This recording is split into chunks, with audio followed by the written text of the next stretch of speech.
Selamat datang kembali. Hari ini kami sangat beruntung dapat bergabung dengan Profesor Zhang yang telah tepat dalam beberapa prediksinya, menggunakan pola historis dan teori permainan untuk memprediksi arah geopolitik. Terima kasih seperti biasa telah kembali hadir bersama kami. Terima kasih, Glenn. Kita sedang menyaksikan perubahan besar dalam sistem internasional. Biasanya, perubahan besar dalam tatanan dunia terjadi setelah perang besar atau gangguan besar lainnya, seperti runtuhnya Uni Soviet. Namun, apa yang kita saksikan sekarang sungguh luar biasa.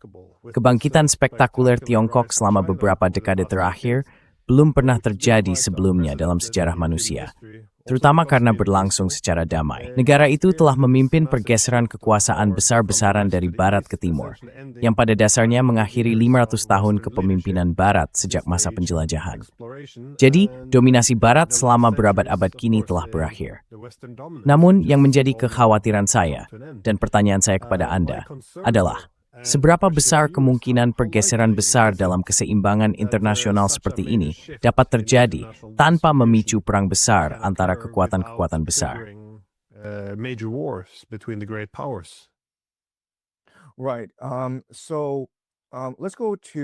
Baik. Jadi mari kita bahas pidato Mark Carney di Forum Ekonomi Dunia di Davos minggu lalu. Karena pidato itu menjadi viral dan mendapat banyak perhatian. Pidato tersebut merupakan tanggapan langsung terhadap argumen Donald Trump bahwa selama ini NATO, Eropa, dan Kanada telah menumpang pada kemurahan hati dan niat baik Amerika. Menurut Trump, Amerika yang menyediakan pertahanan bagi Eropa dan konsumen Amerika yang membuat Eropa menjadi makmur. Jadi, Eropa dianggap menumpang pada kemurahan hati Amerika. Dalam pidatonya, Mark Carney menyampaikan argumen tandingan, sebuah sanggahan terhadap pandangan Trump. Intinya, ia mengatakan bahwa tatanan internasional berbasis aturan ini dibentuk untuk kepentingan kekaisaran Amerika. Dan selama ini, tatanan tersebut bersifat munafik dan tidak konsisten, sementara sekutu barat menerimanya karena mereka juga diuntungkan darinya.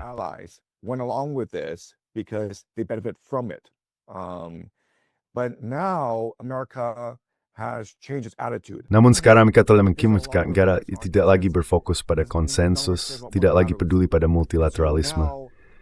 Jadi sekarang jika kekuatan menengah seperti Kanada ingin bertahan, mereka benar-benar perlu mengembangkan tatanan internasional berbasis aturan.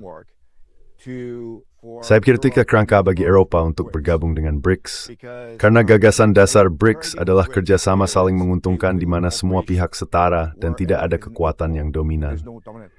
Contohnya tentu saja adalah Bursa Emas Shanghai, atau yang disebut Koridor Emas, di mana emas didistribusikan di berbagai pusat di seluruh dunia, di Dubai, di Shanghai, dan di tempat lain.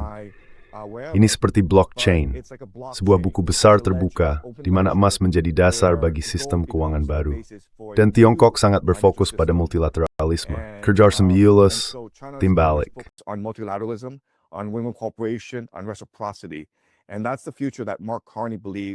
Dan itulah masa depan yang diyakini Mark Carney harus diperjuangkan oleh kekuatan menengah.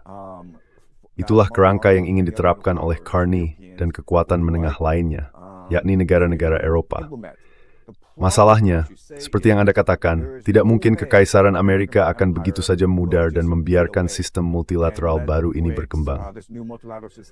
Dalam strategi keamanan nasional, sangat jelas bahwa Amerika tidak akan melepaskan kekaisarannya, tetapi akan mengubah taktik dalam cara mengelola kekaisaran tersebut. Jadi tidak ada lagi multilateralisme, tidak ada lagi tatanan liberal, hanya fokus murni pada kepentingan nasional. Itu yang pertama. Yang kedua, mulai sekarang Amerika akan memandang sekutunya sebagai vasal.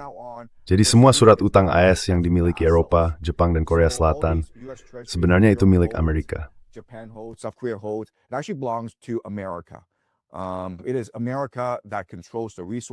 Amerika lah yang mengendalikan sumber daya dan kekayaan sekutunya. Jadi pada dasarnya ini adalah bentuk vasalisasi dari kekaisaran Amerika. Oke? Itu poin kedua. Poin ketiga, dan ini yang paling penting, adalah bahwa Amerika akan menantang Tiongkok dimanapun ia bisa. Meskipun Amerika mungkin menarik kembali kekuatan militernya dari Asia Timur, ia akan terus menantang Tiongkok di Afrika, di Eropa, dan di Amerika Selatan. Amerika mengklaim hegemoni atas belahan bumi barat dan mulai sekarang akan memberlakukan embargo terhadap pembangunan ekonomi Tiongkok. Jadi kita sedang menyaksikan benturan para raksasa. Di satu sisi, Tiongkok memimpin tatanan internasional baru yang multilateral, saling menguntungkan dan berorientasi pada kemenangan bersama. Sementara di sisi lain, Amerika ingin mempertahankan kekaisarannya. Itulah konflik yang sedang kita saksikan saat ini.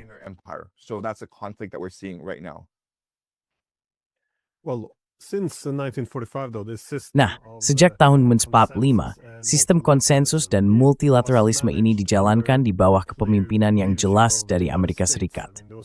Maksud saya, tidak ada ilusi bahwa negara itu bukan kekuatan dominan, sang hegemon. Ketika Anda menjadi satu-satunya pemain di arena tanpa pesaing, lebih mudah untuk menjadi hegemon yang bersahabat karena pihak lain akan secara alami tertarik ke Amerika Serikat. Namun sekarang, ketika AS memiliki Tiongkok sebagai pesaing utamanya, ia harus menggunakan alat yang lebih keras. Semakin agresif AS menggunakan paksaan ekonomi untuk melemahkan lawan, sekaligus memastikan kepatuhan sekutu dalam sistem ini. Atau mari kita sebut mereka vasal, yang mungkin lebih akurat. Semakin besar pula insentif bagi sekutu untuk melepaskan diri atau melakukan diversifikasi dan bagi para lawan untuk menyeimbangkan kekuatan secara kolektif.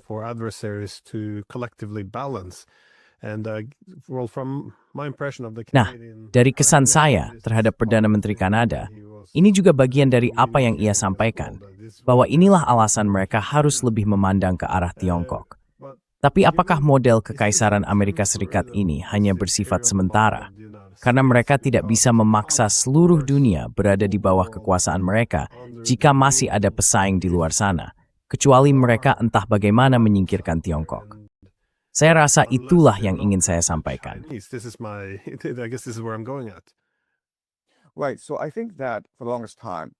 Benar.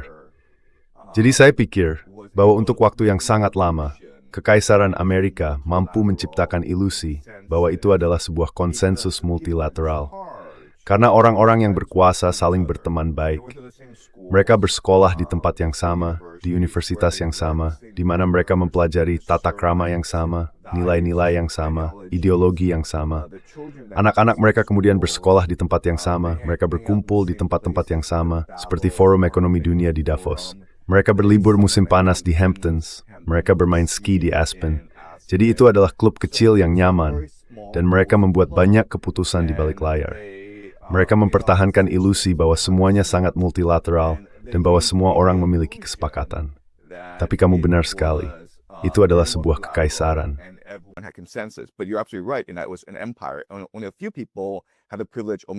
Hanya segelintir orang yang memiliki hak istimewa untuk membuat keputusan besar, tetapi mereka mempertahankan ilusi kemunafikan ini untuk konsumsi publik.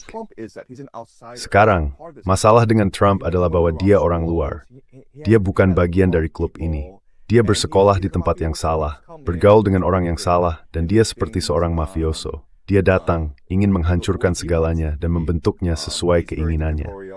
Dia sangat diktatorial. Dia tidak memahami tata krama, ideologi, dan nilai-nilai dari sistem ini.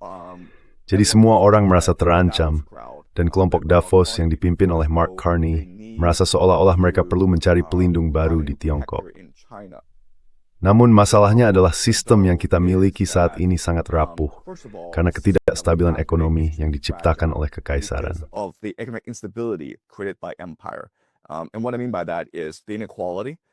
Yang saya maksud adalah ketimpangan di mana mungkin 1% dari populasi menguasai sebagian besar kekayaan.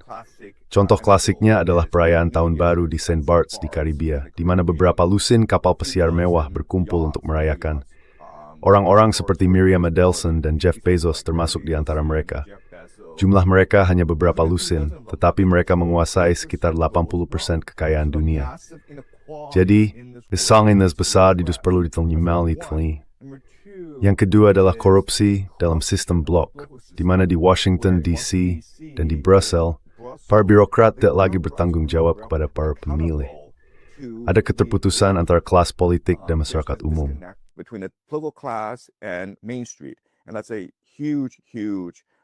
Dan itu adalah masalah yang sangat-sangat besar. Ada masalah dengan kekaisaran, dengan cara sistem ini bekerja, yang perlu segera ditangani. Dan karena para politisi, para pemimpin ini tidak mampu menangani masalah-masalah tersebut, hal itu memungkinkan munculnya Trump.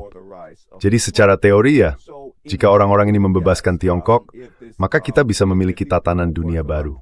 Masalahnya adalah bahkan jika kamu memiliki tatanan dunia baru ini, masalah yang sama tetap ada.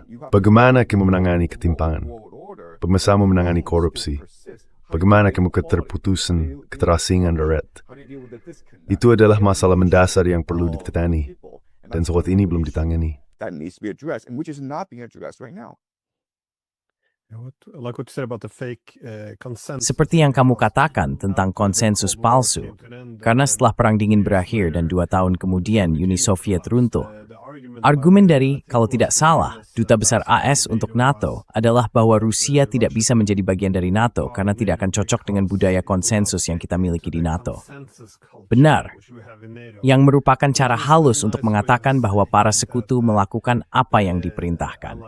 Dan ya, pemikiran utamanya, kurasa, berkaitan dengan distribusi kekuasaan, bahwa Rusia terlalu besar, dan juga bahwa seluruh budaya mereka cenderung tidak menundukkan keputusan mereka kepada AS.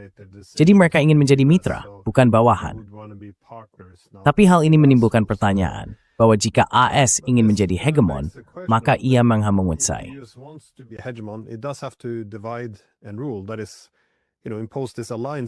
Maksudnya, kamu tahu, menerapkan sistem aliansi, di mana kamu melemahkan lawan-lawanmu dan membuat sekutumu bergantung, seperti dalam perang di Ukraina. Saya pikir ini hal yang baik, tapi sebenarnya ini adalah cara untuk melemahkan Rusia dan membuat orang Eropa lebih patuh. Dan ini, kamu kurang lebih tujuannya. Tapi lalu bagaimana kamu memahami keinginan Trump yang tampak ingin begitu saja membuang NATO seperti apa adanya? Karena tampak juga membutuhkan sistem aliansi semacam our forms ini jika memastikan para vasalmu, kamu tahu, tetap patuh. Jadi mengapa menolak sistem aliansi seperti itu? Padahal seharusnya menjadi instrumen hegemonik yang perlu dijalankan. Right, so Trump's ultimate ambition. Baik, jadi ambisi utama Trump adalah menciptakan tatanan dunia versi Trump. Dan yang dia maksud dengan itu adalah dia ingin menggantikan elit lama, elit global yang sudah mapan, dengan elit baru. Oke? Jadi yang sedang kita saksikan sekarang di Amerika adalah perang saudara antara kubu kiri dan kanan. Dan pusat dari semua ini tentu saja ada di Minneapolis, di mana beberapa hari yang lalu seorang warga Amerika lainnya tewas dibunuh oleh ICE. Oke, kasus pertama adalah seorang perempuan yang ditembak di wajah 3 kali oleh agen IC yang mengklaim membela diri, tetapi jika melihat videonya hal itu masih bisa diperdebatkan. Insiden kedua melibatkan seorang pria bernama Alex Pretty, usianya 37 tahun, dan dia seorang perawat, dan dia pada dasarnya dieksekusi oleh agen IC di Minneapolis. Sekarang ada ribuan orang yang berkumpul di Minneapolis.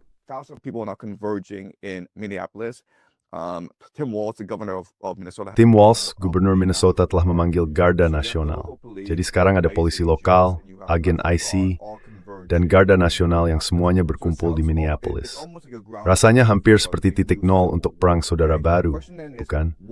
Pertanyaannya kemudian, mengapa ini terjadi? Ini terjadi karena ada 2 faksi besar di Amerika yang berjuang untuk kekuasaan tertinggi.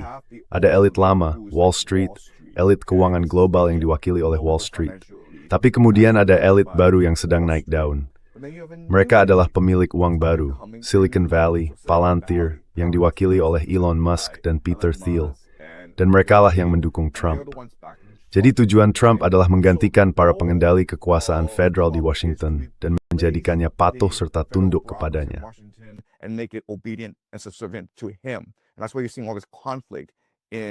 Dan itulah sebabnya kamu melihat semua konflik ini di Amerika Serikat.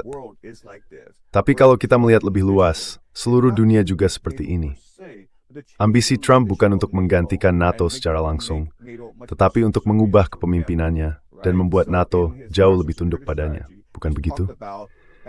Dalam strategi keamanan nasionalnya, dia telah berbicara tentang mendukung politisi di Eropa yang lebih sejalan dengan nilai-nilai Amerika.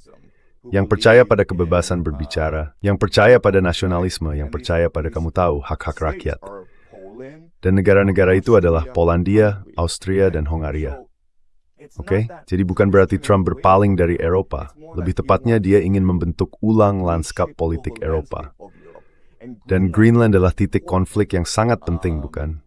Karena mengapa Trump begitu bersikeras ingin mengambil alih Greenland? Why is Trump so adamant about taking over Greenland? There are already these agreements in place. Sudah ada perjanjian yang memungkinkan orang Amerika menggunakan Greenland untuk tujuan militer apapun yang mereka anggap perlu.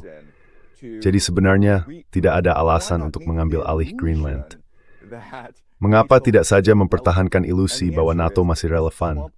Jawabannya adalah karena Trump ingin para pemimpin Eropa kehilangan muka. Ia ingin mempermalukan mereka.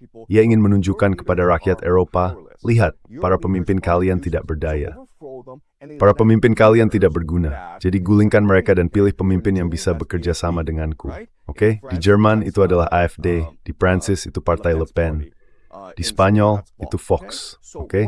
Apa yang dibayangkan Trump adalah restrukturisasi politik radikal di Eropa yang lebih condong ke kanan, anti-imigrasi dan lebih berpaham nasionalis. Oke? Intinya untuk mengguncang tatanan global. Dan itulah konflik utama di dunia saat ini.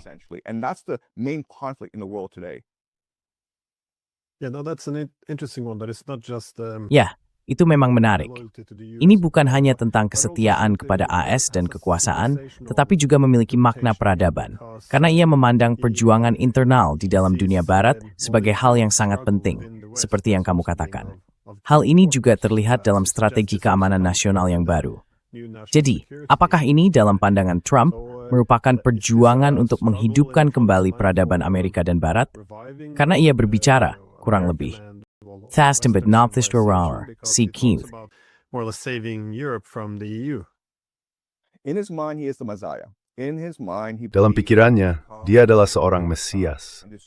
Dia percaya bahwa dirinya datang untuk menyelamatkan Amerika dan peradaban Barat dari politik woke, dari korupsi para elit global, dari ketimpangan di dunia ini.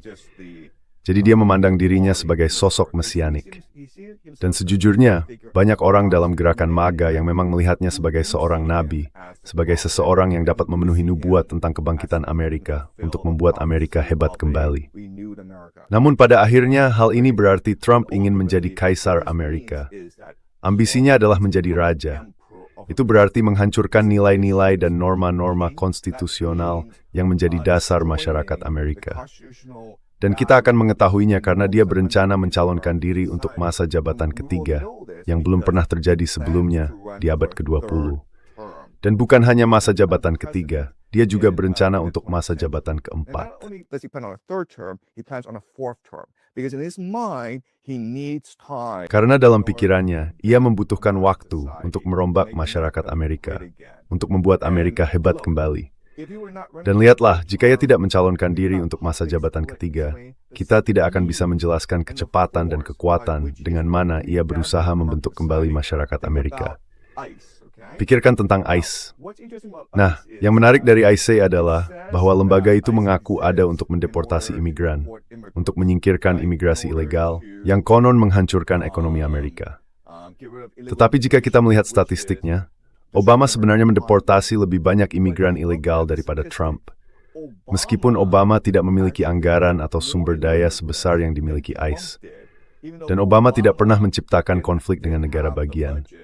Negara bagian justru bekerja sama dengannya untuk memulangkan imigran ilegal.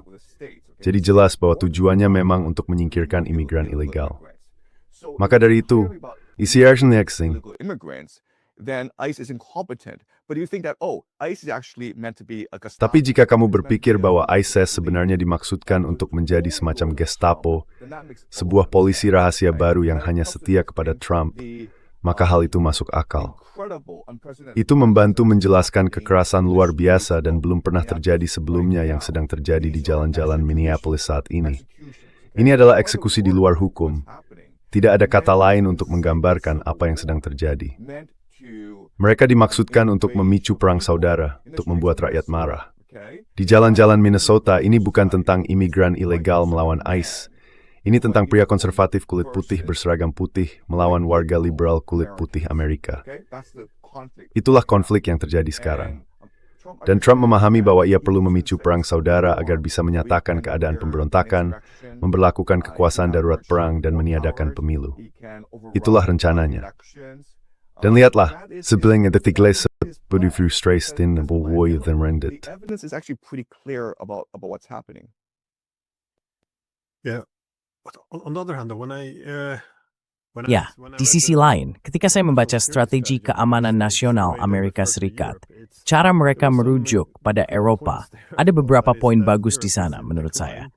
Yaitu, Eropa sedang mengalami kemunduran secara demografis, ekonomi, relevansi internasional, dan kemampuannya untuk merbudayanya.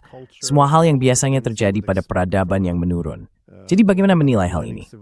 Karena saya tidak mengatakan bahwa Trump akan menyelamatkan atau membangkitkan kembali Eropa, seperti yang juga disarankan dalam strategi keamanan nasional itu, dengan membina oposisi yang dapat diterima. Tapi jelas, keadaan Eropa tidak berjalan dengan baik. But surely things aren't going well for Europe.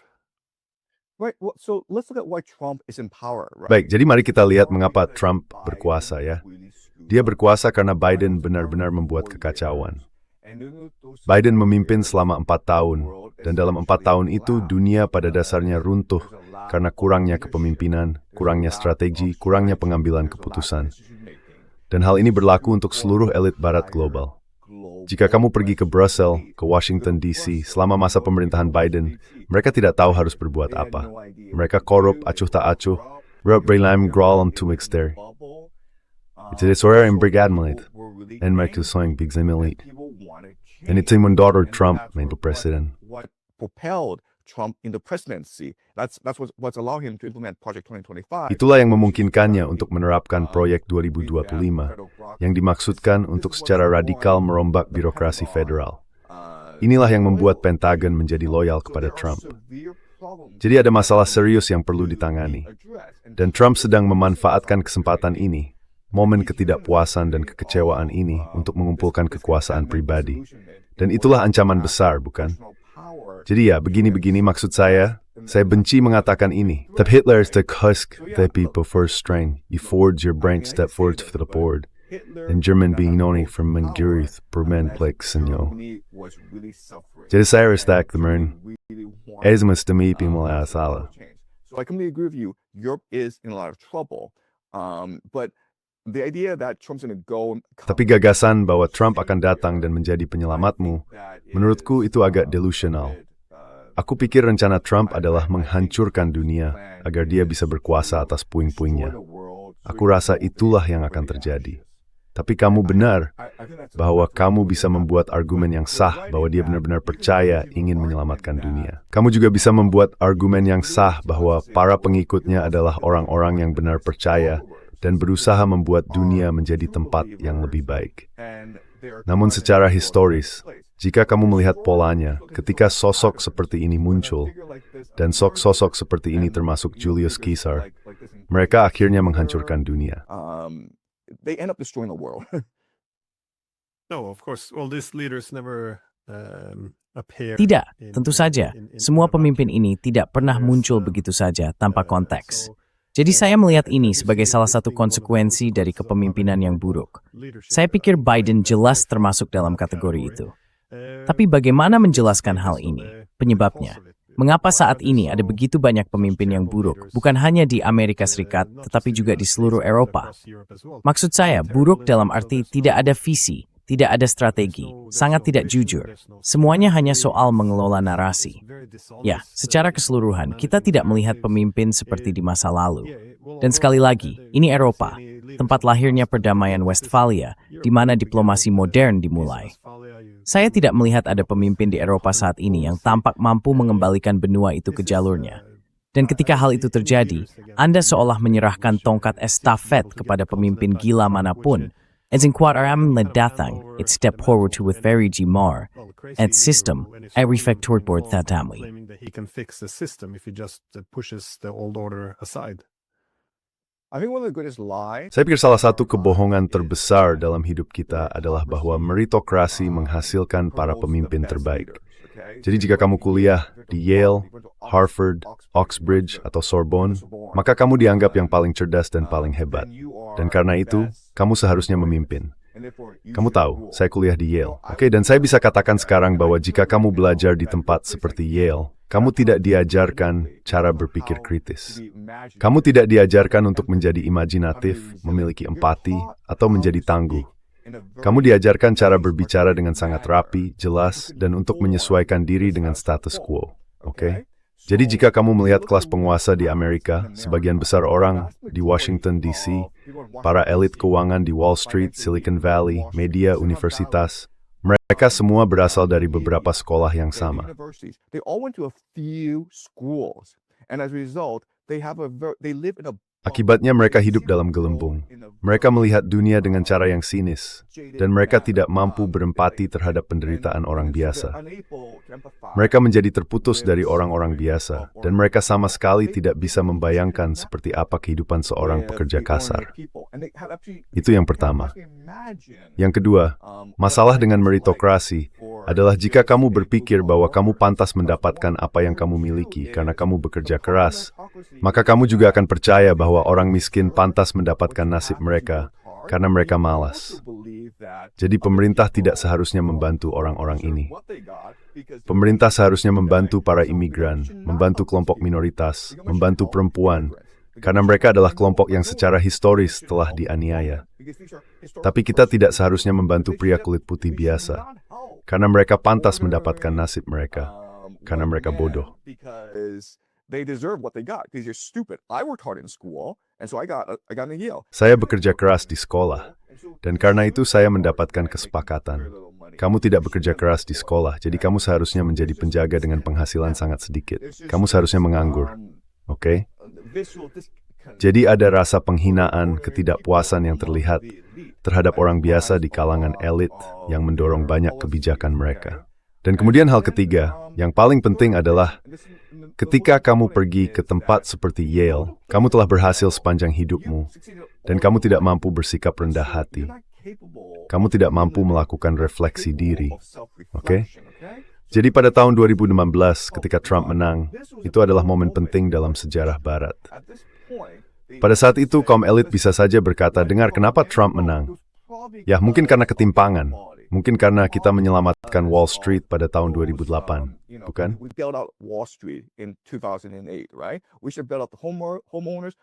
Kita seharusnya menyelamatkan para pemilik rumah, tetapi malah kita menyelamatkan Wall Street.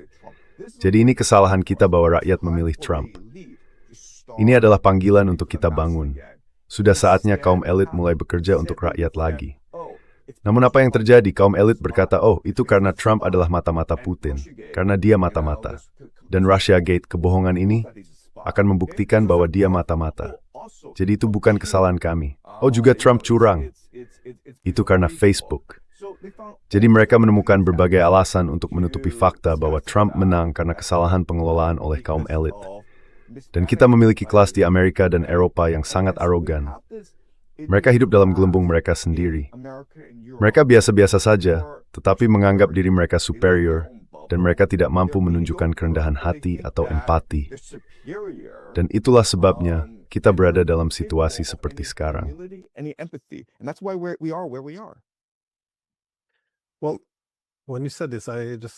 Nah, ketika kamu mengatakan itu, aku langsung mencari kutipan dari Profesor Richard Rorty, karena dia mengemukakan poin yang serupa pada tahun 1990-an. Ketika liberalisme ekonomi dan globalisasi pada dekade 1990-an mulai berkembang pesat, dia menulis paragraf ini dalam bukunya, yang menurutku sangat bagus. Intinya, dia memprediksi bahwa liberalisme ekonomi yang berlebihan di bawah globalisasi akan menimbulkan radikalisme politik.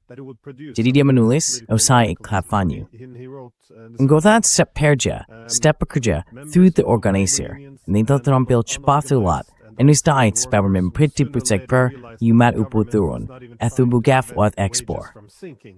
Or to prevent jobs from being exported. Around the same time, they will realize that sekitar waktu yang sama, mereka akan menyadari bahwa para pekerja kantoran di pinggiran kota yang sendiri sangat takut terkena pemutusan hubungan kerja, tidak akan mau dikenai pajak untuk membiayai tunjangan sosial bagi orang lain. Pada titik itu, sesuatu akan retak. Para pemilih di pinggiran kota akan memutuskan bahwa sistem telah gagal dan mulai mencari sosok kuat untuk mereka pilih.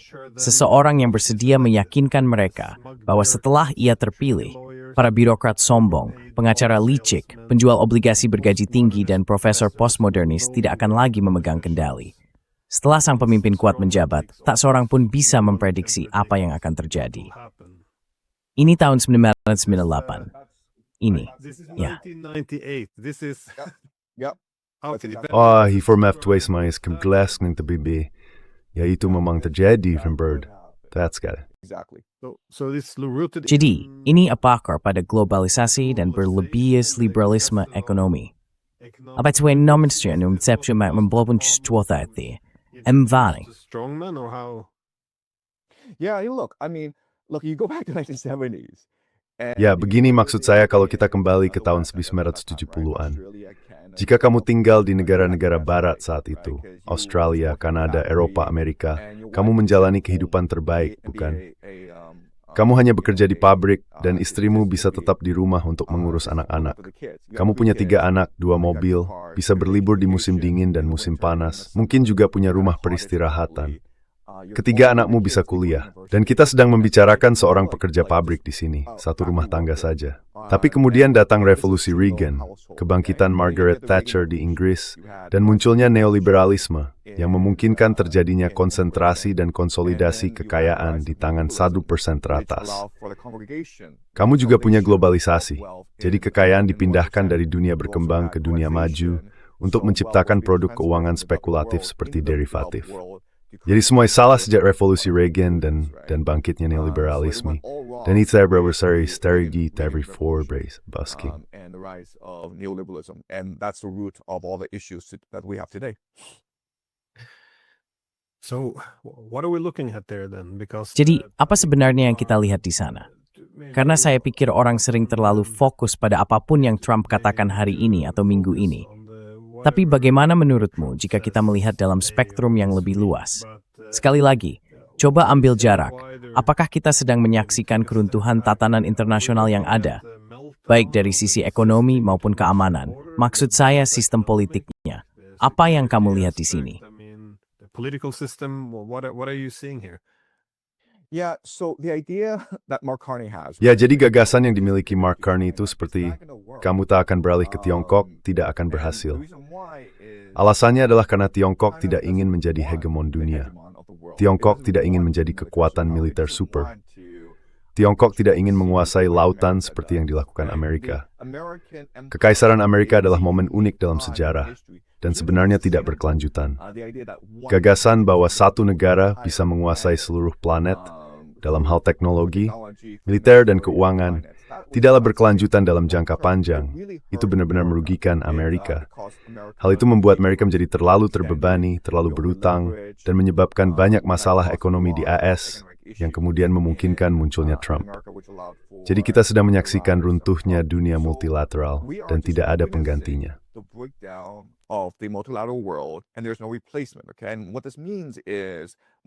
Dan yang dimaksud dengan ini adalah lebih banyak konflik di seluruh dunia, khususnya antara Rusia dan Amerika. Tapi kamu tahu ada pembicaraan bahwa Amerika bisa saja menyerang Iran kapan saja. Itu salah satu hal yang mungkin kita lihat. Hal kedua adalah runtuhnya perdagangan global. Lebih banyak negara akan menarik diri dan memberlakukan tarif untuk melindungi ekonomi lokal mereka. Kamu juga akan melihat bencana lingkungan. Ada badai salju besar yang melanda Amerika, dan ini akan menjadi hal yang normal ke depannya.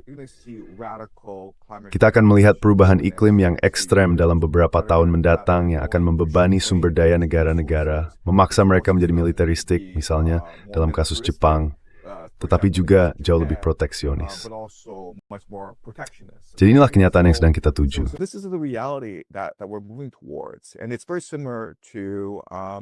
Dan situasinya sangat mirip dengan dunia pada tahun 1930-an, masa depresi besar, tepat sebelum dimulainya Perang Dunia II. Tampaknya semua pihak sedang bergerak menuju konflik global besar. Saat ini, pertanyaannya benar-benar tentang siapa yang akan berpihak kemana. Ada Rusia di satu sisi, Amerika di sisi lain. Pertanyaannya adalah di mana kekuatan lainnya akan berpihak.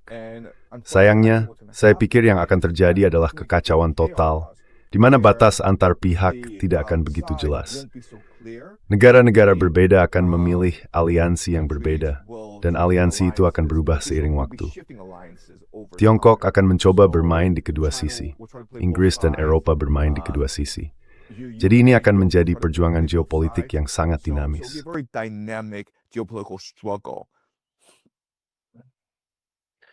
Well, it reminds me about what Ya, itu mengingatkanku pada apa yang ditulis Kennan dalam Memorandum Staf Perencanaan Kebijakan pada tahun 1948. Ia menyatakan bahwa Amerika Serikat memiliki sekitar 50% kekayaan dunia, tetapi hanya 6% dari populasinya.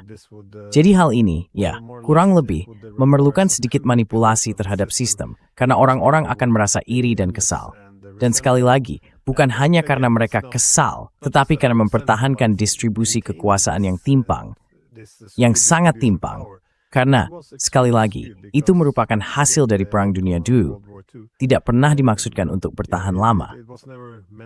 Tapi kamu memang menganggap bahwa Tiongkok tidak akan beramposisi untuk sekian Amerika Serikat.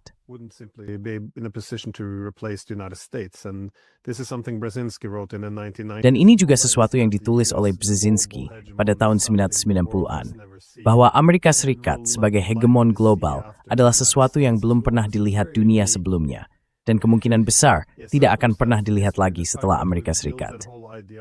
Ini adalah keadaan yang sangat unik dalam sejarah.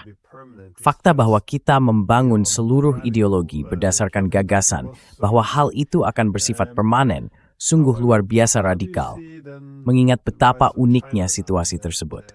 Namun, bagaimana Anda melihat kebangkitan Tiongkok saat ini?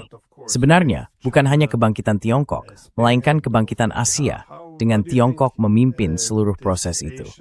Menurut Anda, bagaimana ekonomi-ekonomi Asia ini akan berperilaku berbeda dari ekonomi-ekonomi Eropa? Dengan kata lain, adakah sesuatu tentang Asia yang akan membuatnya bertindak berbeda? Atau apakah setiap negara akan berperilaku sama di bawah distribusi kekuasaan yang sama? Yeah, I'm not too optimistic that Ya, saya tidak terlalu optimistis bahwa abad ini akan menjadi milik Asia Timur. Saya tahu banyak pembicaraan tentang abad Asia Timur karena Korea Selatan, Jepang, dan Tiongkok memiliki ekonomi yang paling dinamis. Mereka memang memiliki sistem pendidikan terbaik dan paling ketat, dan semua orang mengagumi betapa rajin dan tekunnya para pelajar Asia Timur. Tapi begini, kenyataannya adalah orang Barat suka berdebat. Orang Barat sangat terbuka, ada media yang bebas, dan masyarakat mau di berbagai isu di dunia Barat. Sementara di Asia Timur orang-orang jauh lebih pemalu, lebih menghormati otoritas. Medianya lebih terkontrol, dan orang Asia Timur tidak astika. Tuang Gabriel perang Barat itu betul di Asia Timur. So Westerners are less aware of the issues in East Asia. But let me list some issues facing East. Tapi izinkan saya menyebutkan beberapa masalah yang dihadapi Asia Timur yang sangat serius. Oke? Yang pertama adalah masalah demografi. Ada krisis penuaan di Asia Timur, di mana orang hidup lebih lama. Faktanya orang Asia Timur mungkin memiliki harapan hidup terpanjang dibandingkan kelompok demografis manapun. Jadi itu yang pertama. Tapi hal lainnya adalah orang Asia Timur tidak memiliki banyak anak. Tingkat kesuburan di Asia Timur adalah yang terendah di dunia. Di Korea Selatan angkanya serendah 0,6. Saya pikir sekarang sudah sedikit naik, tapi pernah serendah 0,6. Di Jepang sekitar 1. Di Tiongkok juga sekitar 1. Tingkat penggantian tentu saja adalah 2,1. Jadi dalam 100 tahun atau bahkan 20 tahun ke depan, negara-negara ini tidak akan memiliki banyak anak muda lagi. These countries won't have young people anymore, okay? So that's a huge problem. Jadi itu adalah masalah besar yang benar-benar perlu ditangani. Tetapi sebenarnya sulit untuk dilakukan. Pikirkan berapa banyak uang yang telah dikeluarkan Korea Selatan untuk masalah ini. Okeka menawarkan puluhan ribu dolar kepada pasangan muda agar menikah dan memiliki anak. Namun masalahnya tetap tidak terselesaikan. Anak muda di Korea Selatan melihat masyarakatnya dan melihat sistem yang stagnan, korup, tidak setara, sangat kompetitif, hierarkis, dan tidak adil. Oke, aku punya anak, Het een pneumatic memiliki persluit maju fumang. Het apa gunung banyak. Dit is adi jerdu de slurry the sea more. And that's true throughout East Asia. And I'm sorry, but if young women are not having Dan saya minta maaf, tetapi jika para perempuan muda tidak memiliki anak, itu merupakan tanda tidak percaya terhadap masyarakat. Jadi ketika orang mengatakan bahwa Asia Timur akan mendominasi dunia, jelaskan kepada saya mengapa dan bagaimana. Ketika para perempuan muda tidak menikah dan menolak untuk memiliki anak. Jadi saya katakan itu yang pertama. Yang kedua adalah bahwa negara-negara ini berada pada posisi mereka sekarang karena tingkat tabungan yang tinggi. Korea Selatan, Jepang, Tiongkok, mereka mengekspor lebih banyak daripada yang mereka konsumsi. Tetapi mari kita anggap bahwa pasar di Barat, Amerika, Eropa hanya mampu membeli sejumlah barang dari Asia Timur. Apa yang akan terjadi pada ekonomi Asia Timur ini? Ya, mereka mungkin tidak akan berjalan dengan baik. Dan Tiongkok sudah lama berbicara tentang beralih ke ekonomi berbasis konsumsi. Tapi lihatlah, naar masyarakat siang burns true to 3% ditin berpanel berhaberteen. Chinese save 40% of their household savings. Okay, why do they do that? Because they have very little faith. Mengapa mereka melakukan itu? Karena mereka memiliki sangat sedikit kepercayaan terhadap perekonomian dan pertumbuhan negara mereka. Mereka tidak percaya pada sistem kesejahteraan atau pensiun. Mereka berpikir, ketika saya tua nanti pemerintah tidak akan mengurus saya harus mengurus diri saya sendiri. Itu adalah sikap yang sangat pesimistis, dan itulah sebabnya mereka tidak menghabiskan uang. Namun jika orang tidak membelanjakan uang, perekonomian tidak bisa benar-benar tumbuh. Dan itu adalah masalah yang telah lama coba dipecahkan oleh pemerintah Tiongkok. Mereka tidak bisa melakukannya karena nilai-nilai budaya dan sistem politik. Hal ketiga yang ingin saya tunjukkan adalah bahwa dalam dunia yang penuh konflik global, dan kita bisa memperkirakan banyak konflik global akan muncul di Timur Tengah, pasokan minyak akan terputus ke Asia Timur. Oil will be cut off to East Asia.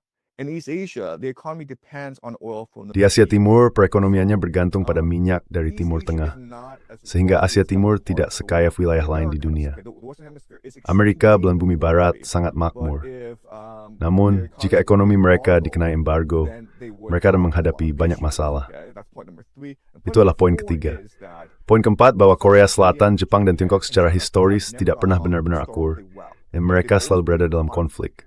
Jadi, jika Amerika mundur dari Asia Tenggara, jika tidak ada kekuatan besar yang menjaga perdamaian di sana, kita bisa memperkirakan konflik akan muncul dengan sangat cepat antara Jepang, Tiongkok, dan Korea Selatan. Karena alasan-alasan ini, saya sebenarnya tidak optimistis terhadap dalam beberapa dekade mendatang. Faktanya, saya sangat-sangat pesimistis.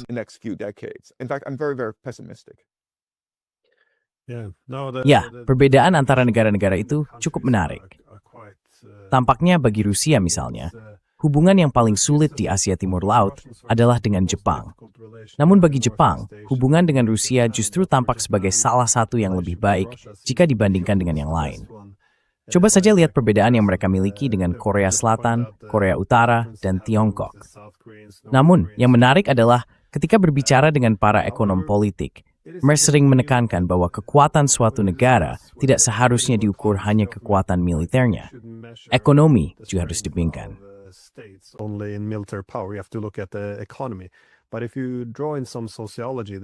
Tapi jika kamu memasukkan sedikit sosiologi di situ, hal itu juga menunjukkan bahwa PDB dan angka-angka ekonomi tidak selalu mencerminkan kesehatan suatu negara. Itulah mengapa Korea Selatan menjadi contoh yang sangat menarik. Sering disebut sebagai salah satu negara paling modern di dunia, jika diukur dari hal-hal seperti kepadatan robot, berapa banyak robot per individu, dan sebagainya. Saya mungkin akan menempatkannya di peringkat pertama dalam hal kemodernan, setidaknya di posisi teratas. Namun menghadapi risk dan menol. Seperti itu, itu juga menjadi problem yang susah dengan kelahiran terhadap. Saya pikir ini awal pump yang bitimurzo. Saya tidak no small mouth with you. So something horrible rate like this, it might have changed, of course. Tentu saja mungkin sudah berubah. Mereka juga berada di peringkat teratas dalam hal bunuh diri. Dan saya pikir mereka masih memiliki seorang menteri kesepian. Sesekali media menulis tentang krisis dan hilangnya makna hidup. Jadi ini menimbulkan pertanyaan, apa artinya ini? Ketika seseorang mencapai puncak keberhasilan, ia juga mulai mengakhiri keberadaannya sendiri. Ini mengingatkan saya pada karya orang-orang seperti Emil Durkheim, yang menulis tentang industrialisasi di Prancis pada abad ke-19, bahwa di daerah yang paling maju, industrinya, angka bunuh diri meningkat. Jadi bagaimana kita bisa berdamai dengan kenyataan ini, bahwa semakin manusia berkembang, justru semakin buruk keadaannya.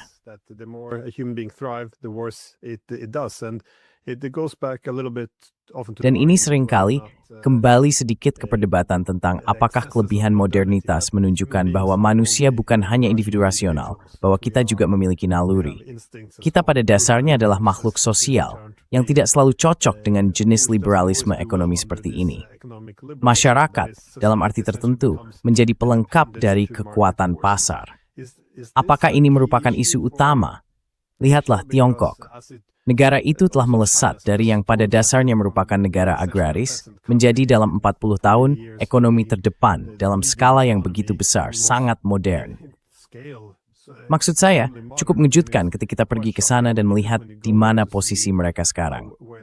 Apakah komponen kemanusiaan yang hilang di bawah, saya kira, pertumbuhan pesat yang tak terkendali seperti itu. I completely agree. I think that the future. Saya sepenuhnya setuju. Saya pikir jika kita ingin bertahan dan berkembang sebagai spesies, kita manusia perlu meninggalkan nilai-nilai neoliberalisme yang telah membuat kita sengsara. Kamu tahu saat ini kita dipandang sebagai konsumen, seolah-olah semakin banyak yang kita konsumsi, semakin tinggi nilai atau status kita di masyarakat. Dan itu benar-benar salah, bukan? Karena hal itu telah membuat kita sengsara. Itu membuat kita kesepian. Itu membuat kita terputus dari sesama. Itu membuat kita terasing, bukan? Itu membuat kita depresi.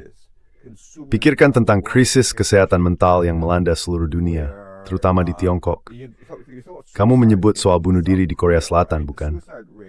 Tingkat bunuh diri di kalangan pelajar Tiongkok sangat tinggi, dan tingkat depresi di antara siswa sekolah menengah di Tiongkok benar-benar di luar batas.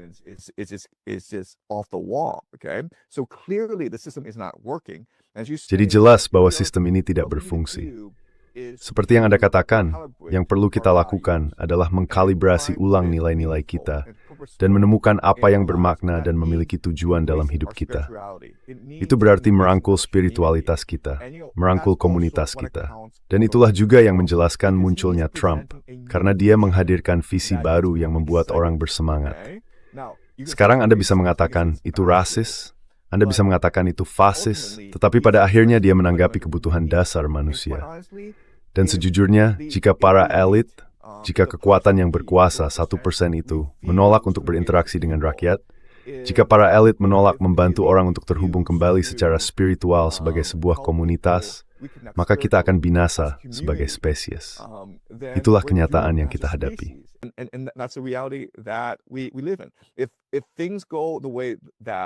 Jika segala sesuatunya berjalan seperti sekarang, jika semuanya hanya mengikuti tren saat ini, oke, dan kita mengabaikan perang, maka pada akhirnya kita akan punah sebagai spesies. Karena tidak ada yang akan memiliki anak dan kita semua akan menghancurkan diri sendiri karena kesepian. Jadi kita perlu sebagai masyarakat, sebagai dunia, sebagai spesies, untuk bersatu dan membicarakan apa yang memberi kita makna dan kebahagiaan. Dan sejujurnya jawabannya adalah anak-anak. Bagaimana kita bisa membangun masyarakat yang berpusat pada anak-anak, pada keluarga, pada memastikan bahwa anak-anak memiliki masa kecil yang bahagia, dan tumbuh menjadi individu yang kreatif, tangguh, dan penuh empati. Itulah percakapan yang seharusnya kita lakukan sekarang.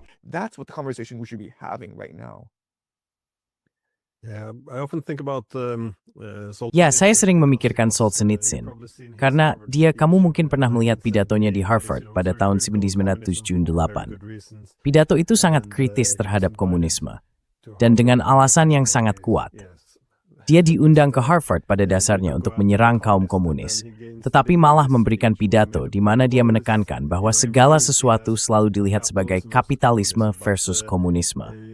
Padahal keduanya menderita hal yang sama, sampai batas tertentu, yaitu kelebihan dari hal-hal modern dan pengabaian terhadap hal-hal pramodern. Dia menunjukkan bahwa baik kapitalisme maupun komunisme sama-sama mengikis spiritualitas manusia, dan pada dasarnya memperlakukannya seperti mesin. Dan dengan cara itu, kita mengukur keberhasilan dengan semua indikator yang salah.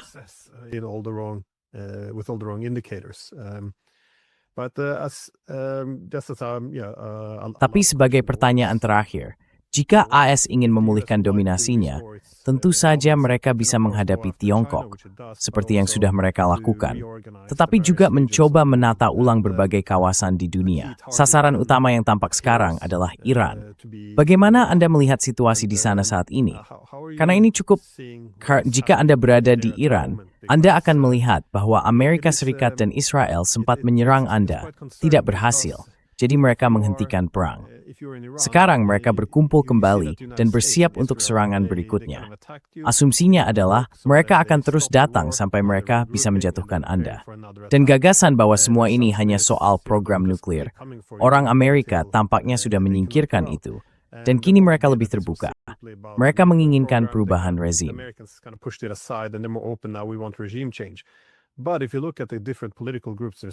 Tapi jika kamu lihat kelompok politik berbeda yang mereka dukung, semuanya cukup bertentangan. Tidak ada konsensus di antara mereka, yang membuatku berpikir tidak ada oposisi realistis yang benar-benar bisa mereka tempatkan berkuasa.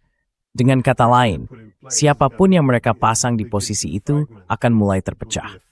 Itu akan menjadi negara gagal, bahkan mungkin terbelah.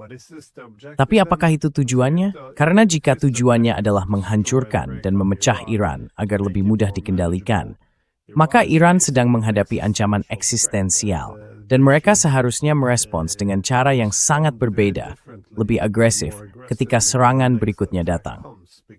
Mereka tidak bisa hanya melawan Israel dan Amerika, lalu menghentikan pertempuran dan membiarkan mereka berkumpul kembali untuk mengulanginya terus-menerus sampai akhirnya Iran hancur. Jadi menurutku, kesesuaian sympati Howard dengan apa yang sedang terjadi sekarang dengan Iran. About what's happening now with Iran. Yeah, so the intention. Ya, jadi maksud dari pihak Israel dan Amerika bisa dibilang adalah untuk menghancurkan Iran dan memecahnya menjadi beberapa negara bagian. Karena memang ada banyak keragaman etnis di Iran, jadi cukup mudah untuk melakukannya. Itulah rencananya. Yang mereka remehkan adalah ketangguhan, kecerdikan, dan persatuan rakyat Iran. Sikap pemerintah Iran sekarang sangat berbeda dibandingkan tahun lalu. Tahun lalu, saya rasa ada banyak upaya mendekati pihak Amerika dan Israel. Mereka ingin duduk bersama dan bernegosiasi. Sekarang sikap yang datang dari Iran adalah, kami akan berjuang, dan jika kalian menyerami, kami akan berjuang sampai akhir. Oke, tidak ada lagi kompromi, tidak ada lagi timbal balik.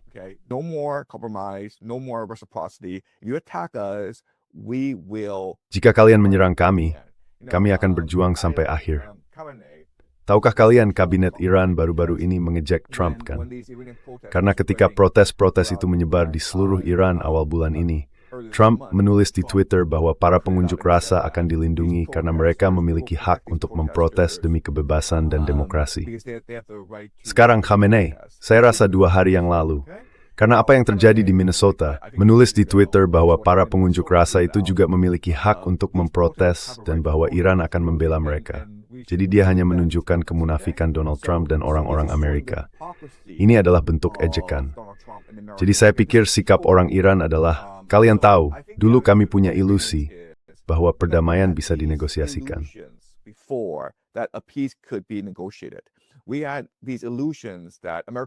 Kami dulu punya ilusi bahwa orang-orang Amerika sebenarnya tidak menginginkan perang. Sekarang kami benar-benar terbangun. Sekarang kami tahu niat mereka, dan kini kami benar-benar bersatu. Kami akan berjuang sampai akhir. Baiklah, perang 12 hari. Orang-orang Israel benar-benar percaya bahwa jika mereka memenggal rezim itu, maka rezim tersebut akan runtuh seperti rumah kartu, bukan? Jadi mereka menargetkan para pemimpin senior di Teheran, dan mereka terkejut melihat betapa tangguhnya rezim itu. Karena para tokoh senior tersebut dengan cepat digantikan. Lalu Iran menyerang Tel Aviv dan Israel dengan sangat keras.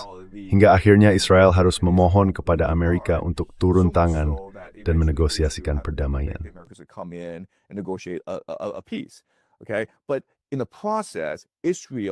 Namun dalam prosesnya, Israel pada dasarnya menghancurkan jaringan intelijennya sendiri di Teheran. Maksud saya, setelah perang, pihak Iran dengan cepat mengetahui dari mana kebocoran intelijen itu berasal. Sekarang ada protes-protes yang direkayasa oleh Mossad. Yang memicu protes-protes ini awal bulan ini adalah spekulasi mata uang. Pada dasarnya, para spekulan yang bekerja sama dengan intelijen asing, CIA, Mossad, menjatuhkan nilai mata uang Iran, yang kemudian memicu protes-protes organik.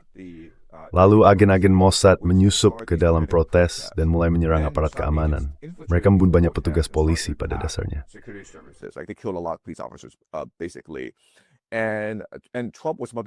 Dan Trump hampir melancarkan serangan udara untuk mendukung protes tersebut. Karena ini adalah taktik klasik dari buku pedoman revolusi berwarna. Namun yang mengejutkan semua orang adalah bahwa pihak Iran berhasil mematikan internet, menemukan terminal Starlink, lalu menangkap semua agen Mossad. Pada dasarnya menghancurkan jaringan yang telah dibangun Mossad selama bertahun-tahun di Iran. Jadi, langkah terakhir, hal terakhir yang bisa dilakukan Amerika sekarang adalah melakukan operasi bendera palsu untuk memicu serangan terhadap Iran. Pihak Iran sudah siap menghadapi hal ini, sementara Israel dan Amerika dalam keputusasaan. Dan kamu akan terkejut, aku rasa semua orang akan terkejut, melihat betapa tegasnya Iran kali ini.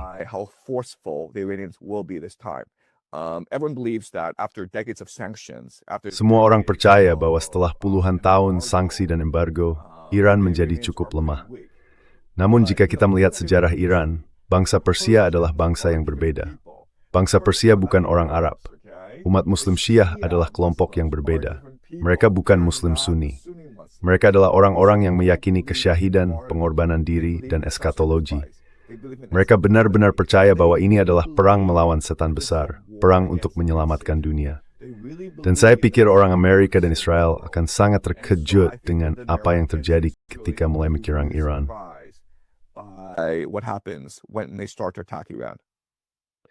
I was in Iran back in May. Saya berada di Iran pada bulan Mei lalu, tepat sebelum serangan dari Israel terjadi. Dan saya juga terkesan dengan bagaimana ketika kita pergi ke berbagai tempat, gagasan tentang kesyahidan begitu dirayakan. Dan itu bukan sesuatu yang ingin kita lihat pada pihak lawan. Saya kira kita lebih suka melihat adanya kelemahan.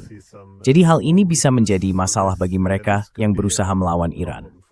Namun secara keseluruhan, apa yang Anda gambarkan tentang Iran, menurut saya, merupakan bagian dari masalah yang lebih luas. Karena saya juga mendengar dari Moskow bahwa mereka tidak lagi percaya pada upaya perdamaian apapun yang dilakukan oleh Amerika. Bahkan jika mereka berhasil menyusun kesepakatan damai untuk mengakhiri perang di Ukraina, kemungkinan besar badan-badan intelijen tidak akan pernah pergi. Summirovit Fiber Broadspiew en met siap huting de stand Robert is kidnapped free for en nu toward for het the farmer. Missiles for whatever comes next. So, and this is a problem because if Dan ini adalah masalah, karena jika Amerika Serikat dan Eropa, demi Tuhan menginginkan perdamaian dengan Iran, dengan Tiongkok, dengan Rusia, maka seharusnya ada suatu proses diplomatik. Sesuatu yang berupaya merancang status quo baru yang dapat diterima bersama, di mana kita bisa hidup berdampingan. Kita harus mengidentifikasi di mana kepentingan kita yang saling bersaing dapat diselaraskan dan di mana tidak, tetapi setidaknya mengelola persaingan itu dengan cara yang beradab. Saya sama sekali tidak melihat hal itu terjadi. Yang saya lihat hanyalah upaya untuk menahannya, karena kita sedang kalah, lalu berkumpul kembali dan menyerang nanti. Apakah kamu tahu, apakah mereka melihatnya dengan cara yang sama di Beijing? Karena di Teheran dan Moskow, inilah yang jelas saya tangkap. in Moscow, this is definitely what I'm picking up. Yeah, because like when an empire declines, Ya, karena ketika sebuah kekaisaran mengalami kemunduran, ciri utamanya adalah kesombongan, kebutaan terhadap dunia sebagaimana adanya, keyakinan penuh pada kemampuan sendiri untuk memaksakan kehendak, dan sikap tidak hormat terhadap lawan, penolakan untuk terlibat dalam diskusi yang serius, hanya penaklukan. Jadi, Amerika telah menjadi negara mafia yang terang-terangan, dan semua orang mengatakan itu. bahkan sekutunya sendiri. Mark Carney, di Forum Ekonomi Dunia ke Parade Sekutu Amerika adalah pada Kanada sebenarnya. Karena Kanada pada dasarnya adalah negara bawahan Amerika. Jadi bagi Perdana Menteri Kanada untuk mengkritik Amerika sebagai negara mafia seperti itu, saya pikir seluruh dunia kita melihat Amerika sebagai harapan. I think the entire world sees America as hopeless.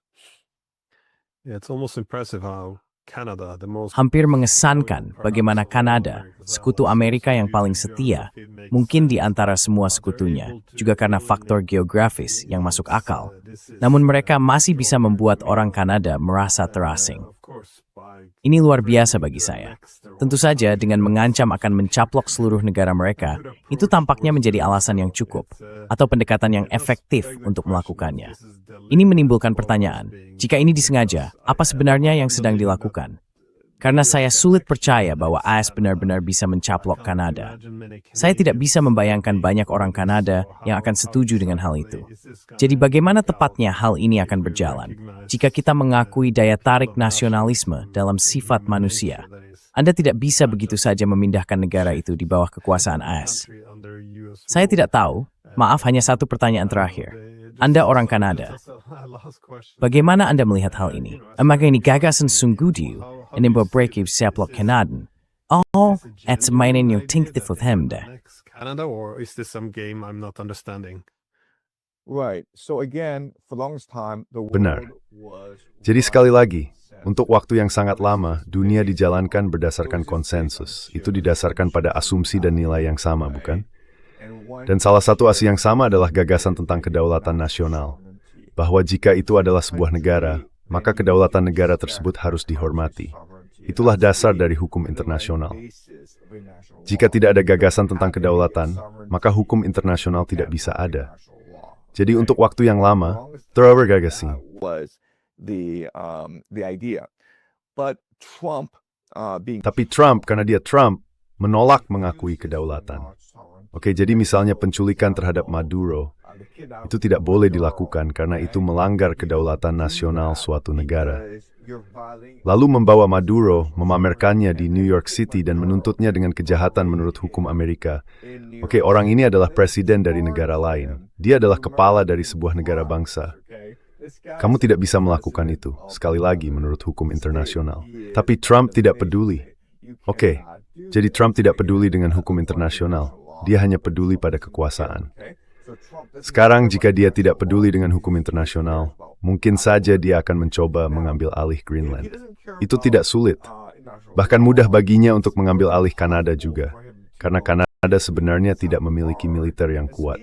for him to take Canada as well, because Canada doesn't really have a military, and the Canadian-U.S. border is the longest. Dan perbatasan Kanada AS adalah perbatasan terpanjang di dunia. Selain itu, ada Alberta, yang merupakan sumber utama ekonomi Kanada. Ekonomi Kanada hampir bangkrut karena spekulasi properti dengan berbagai alasan. Jadi, pemerintah Kanada sedang menghadapi banyak masalah. Alberta mungkin akan mengadakan referendum untuk kemerdekaan, dan mungkin sekitar 20% akan memilih mendukungnya, bukan untuk dianeksasi oleh Amerika Serikat, tetapi untuk merdeka.